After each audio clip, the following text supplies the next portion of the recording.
Cuando acepté una oferta de trabajo en una empresa de una ciudad vecina, me mudé a casa de mi tía abuela Julia y mi tío abuelo Oswaldo, en una antigua finca cafetalera en el campo.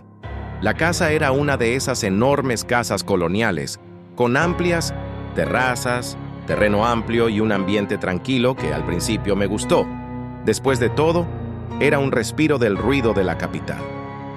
Desde el primer día me di cuenta de que vivir allí no sería fácil. El mayor desafío surgió al elegir una habitación.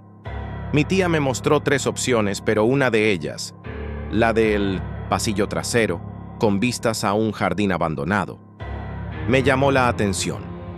Era espaciosa, ventilada y tenía una cama doble de madera maciza. Cuando pregunté si podía quedarme allí, Julia dudó. Dijo que era la habitación donde mi bisabuelo había fallecido hacía unos años y que nadie había dormido allí desde entonces. Solo la mantenemos limpia por respeto, comentó, sin mirarme a los ojos. Insistí. Pensé que era superstición. Ella cedió, pero me pidió que no mencionara el nombre de mi bisabuelo en la habitación. Me pareció extraño, pero acepté. Después de todo, había sido una figura muy querida en la familia. Un hombre trabajador que ayudó a construir la ciudad. Murió a los 90 años por causas naturales. No hubo tragedia ni misterio. O eso creía. Durante las primeras semanas, todo fue bien. Trabajé, volví, cené con mis tíos y escuché historias del barrio. Pero pronto noté que cada vez que mencionaba dónde dormía, la expresión de la gente cambiaba. Algunos incluso se persignaban. Una vecina mayor me contó que otros familiares habían intentado quedarse en esa habitación, pero nadie aguantaba más de una semana. Dicen que la cama se mece sola, susurró, y que sientes la respiración de alguien a tu lado.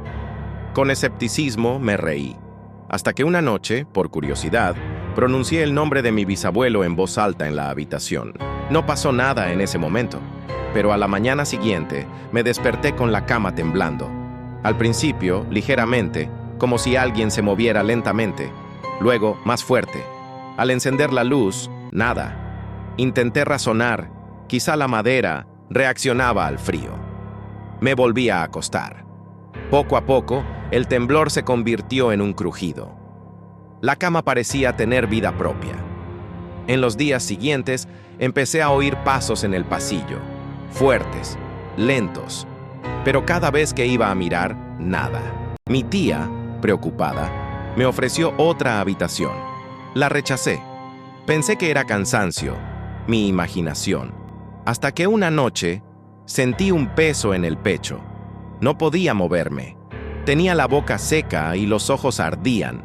Vi, o creí ver, una sombra en un rincón de la habitación. Alta, inmóvil, como si me observara. Cuando pude levantarme, corrí a la sala. Permanecí despierto hasta el amanecer. Mis tíos no se sorprendieron. Les advertimos, dijo Julia con algo de tristeza. No le gusta que lo olviden. Me cambié de habitación al día siguiente. Desde entonces, evito incluso mirar la puerta trasera.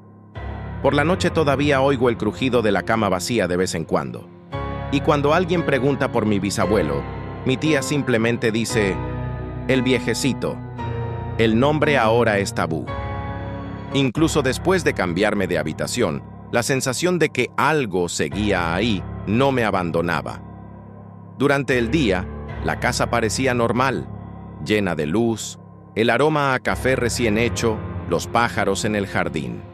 Pero cuando el sol se escondía tras las montañas, una sutil tensión volvía a aparecer.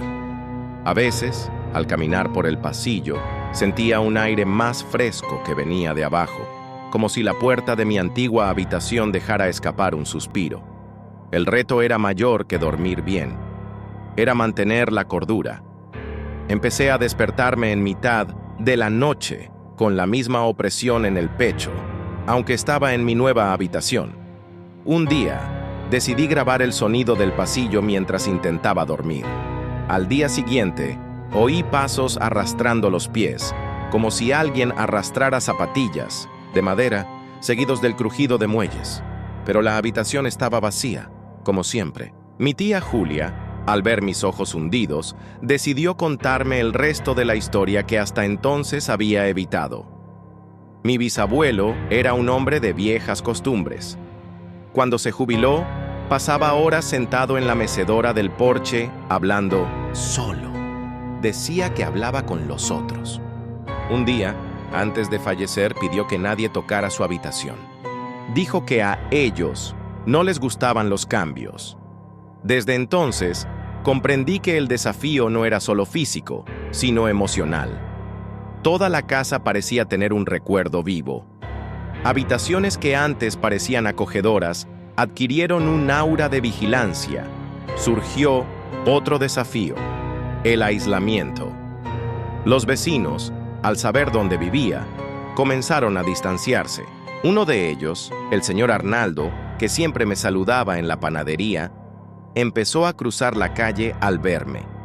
«La casa es demasiado grande para tanta gente», murmuró, sin mirarme a los ojos. Incluso el sueño empezó a fallarme. Tenía pesadillas, recurrentes. Estaba acostada, en esa vieja cama, pero no podía levantarme. A mi lado había un vacío que respiraba. Cuando desperté, estaba cubierto de sudor frío, y las sábanas estaban marcadas con una ligera depresión, como si alguien hubiera estado allí. El punto de inflexión un domingo. Mi tía llamó a un curandero de la ciudad. Un hombre bajito y, de voz suave, le pidió que lo llevara por la casa con un manojo de salvia. Al llegar al pasillo trasero, se detuvo frente al dormitorio y murmuró algo que no entendí. Luego se volvió hacia mí y dijo: «Solo quería que alguien lo escuchara, pero ahora es hora de soltar». Al día siguiente, la casa se sentía más ligera. El aire ya no era pesado. Los crujidos cesaron. Y por primera vez en semanas, dormí hasta que el sol me dio en la cara. Pero el desafío final fue aprender a vivir con lo inexplicable. Meses después, me mudé a un apartamento en la ciudad. Solo me llevé una pequeña caja de madera que encontré en el armario del dormitorio. Nunca supe a quién pertenecía. Dentro había una fotografía en blanco y negro. Mi bisabuelo, joven, sonriendo junto a una figura borrosa que no logro identificar.